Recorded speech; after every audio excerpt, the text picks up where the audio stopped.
Puji Tuhan, bertemu kembali dalam Sapaan Harian GKJ Manahan, Kamis 9 Januari 2025. Bapak, Ibu, Saudara, dan anak-anak kekasih Tuhan Yesus Kristus, salam sukacita, sehat, bijak, dan sejahtera.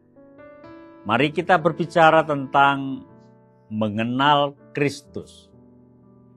Kita perlu mengenal Kristus agar kita bisa menjalani semakin baik hari-hari di sepanjang tahun 2025 ini. Kita perlu mengenal Kristus.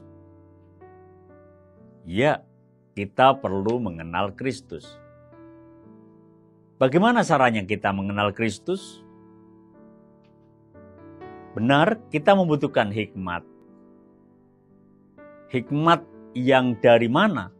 Hikmatnya siapa yang kita mau pakai untuk kita bisa mengenal Kristus?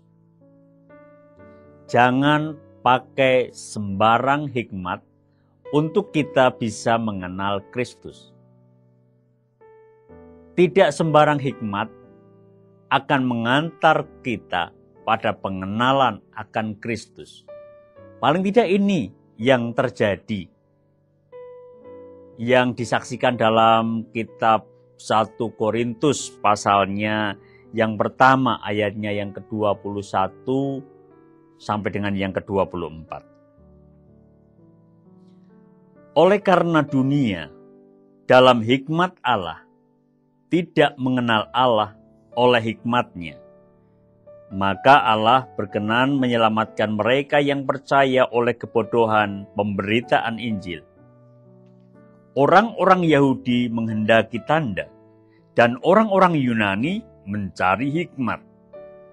Tetapi kami memberitakan Kristus yang disalibkan, untuk orang-orang Yahudi suatu batu sandungan, dan untuk orang-orang bukan Yahudi suatu kebodohan.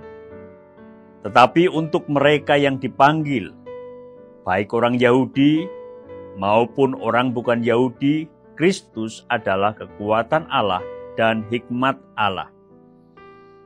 Garis bawahi ya, saya menggaris bawahi ayatnya yang ke-23. Nah, apa yang dikatakan di sini? Untuk orang-orang Yahudi, Kristus adalah suatu batu sandungan. Ada hikmat orang Yahudi pada waktu itu, tetapi hikmat orang Yahudi pada waktu itu tidak bisa mengantarkan orang kepada pengenalan akan Kristus. Karena Kristus yang mati disalibkan itu justru adalah batu sandungan menurut hikmatnya orang Yahudi pada waktu itu. Orang yang Yunani juga orang-orang yang berhikmat. Hikmat mereka, bagaimana hikmat mereka?